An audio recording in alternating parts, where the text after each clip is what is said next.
Episode 76 of the Monday Morning Worship Leader.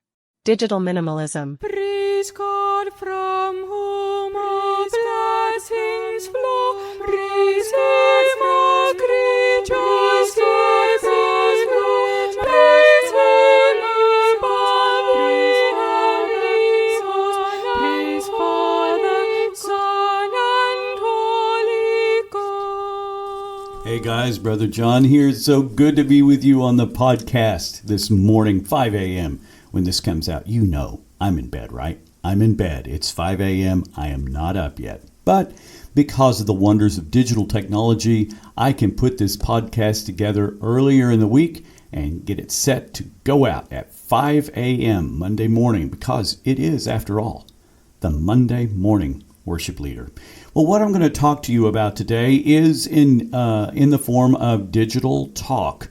That's for sure, but it's a little different than what we might talk about.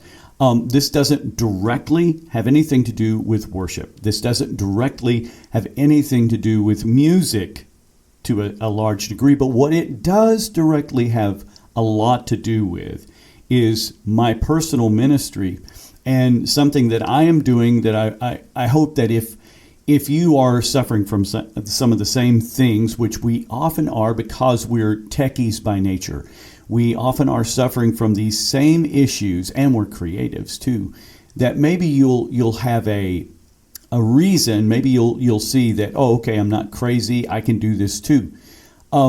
So let me go back. Before I was ever a full-time worship leader, back in the 20th century, I had a full-time job in radio. That's what I did. That's kind of why I like to podcast. It kind of takes me back just a little bit. But in that full-time job, we had several words of the business, buzzwords and buzz phrases that we used. And one was called signal to noise ratio. And signal to noise ratio really is self-defining. It basically means that you want your signal, maybe your microphone or whatever, to have pure signal, and you want very little noise involved in that signal. And so signal to noise ratio, you wanted that to be very high. You wanted your signal to be strong and your noise to be minimal. Well, lately in my life, my signal to noise ratio was getting a lot noisier. And so that number was going down. And as a creative, that can be really problematic, because as a creative and an ADD sufferer, that can be very problematic in the fact you can't focus. You're not thinking of the things of God. And what I really found was that a lot of this noise came digitally.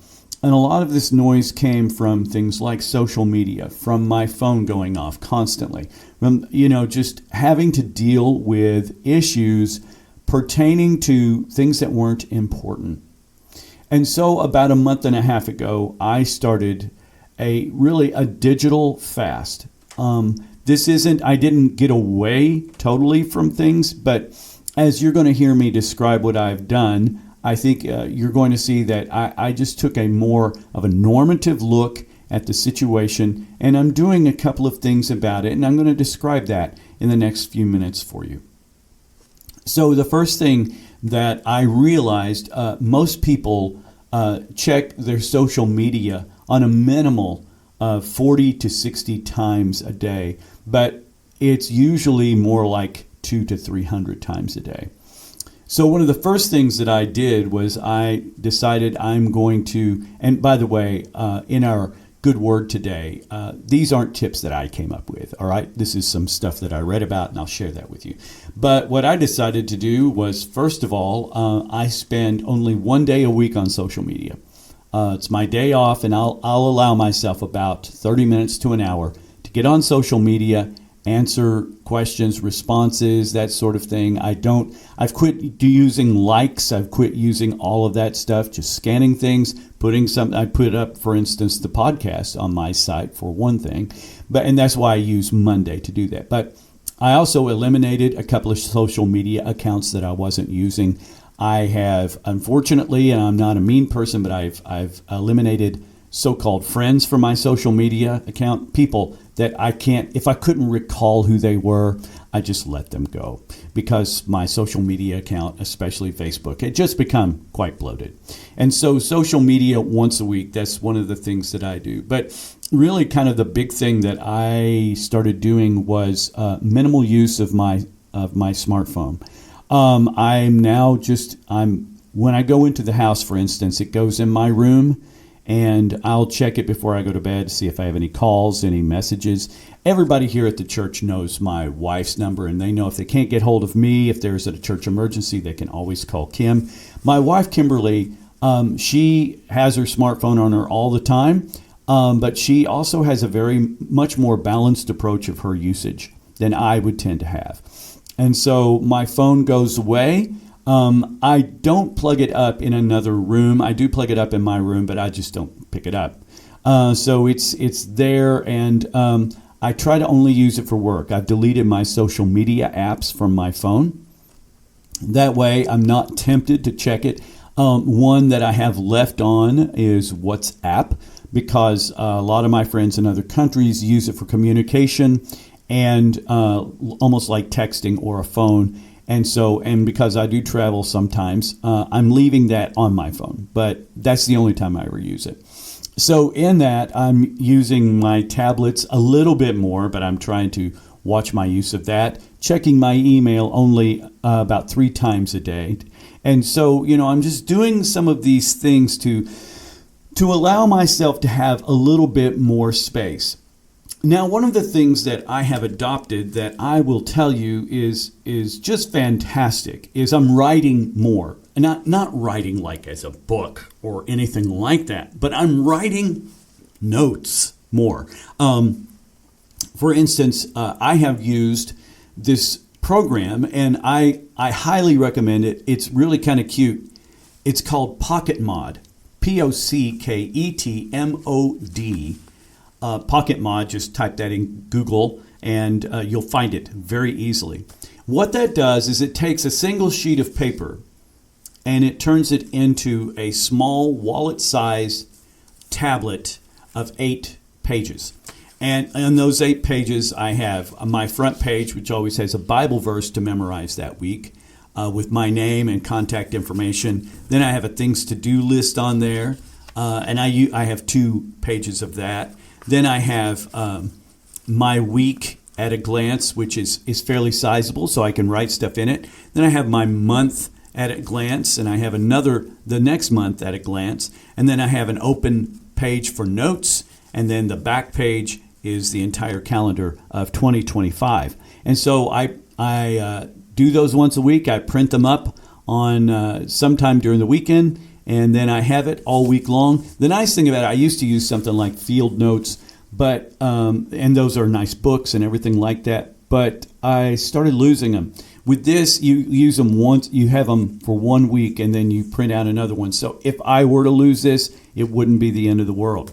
And so, and then I catalog them. I've been keeping them in a box, and so my idea is that I'll probably come back and I'll use it. Here's my thing. There are lots of ways that you can do this. I think for most people, what you need to do is you need to look at what are the things that are depleting your creative batteries. What are the things that are keeping you from just talking to people, and just looking at some of your behaviors and saying, okay, this is something I want to change. But for me, what I have to do is I have to do something that really scares me sometimes, and that's allow myself, and I'm being serious, that's allowing myself to be bored.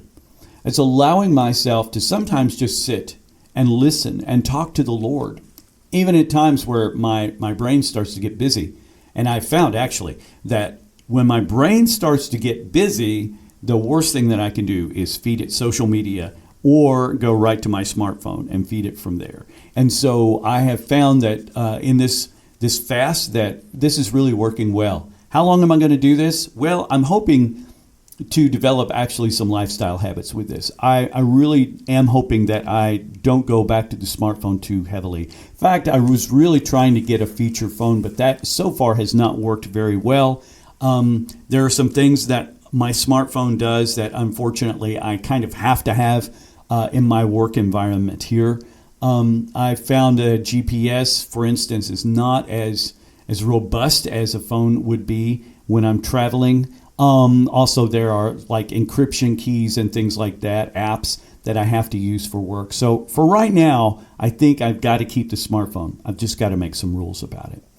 Wow, I've talked about something that is totally different today, and I hope you'll forgive me. But at the same time, I hope you'll find them to be good words.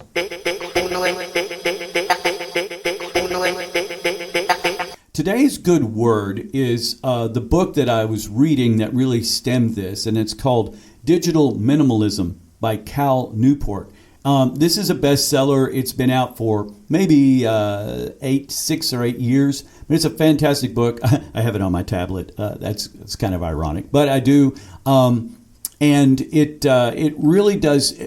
It takes you through not only the argument for digital minimalism, but it takes you through the things and the steps that you might need to make your lifestyle a little bit more minimal. Now, what you have to understand about this entire podcast today, this isn't making you into a Luddite. This isn't making you into a situation where you're not using this stuff. You're just using it wisely. As Cal Newport says, technology is to serve us. Technology is not to serve us to advertisers. And I just really like that. He is also, by the way, he is a technology guy. That's what he teaches. And so no one better than somebody who is so well acquainted with technology to teach us how to use it. And that's the end of the podcast for today. I know it's not exactly about worship, but I hope you found it helpful. I hope you found it interesting and maybe challenging to you as you think about trying to raise your signal to noise ratio to something that you can find to be tenable as a creative, which is very important. But remember, my friends, we are not rock stars. We are servants. God bless you.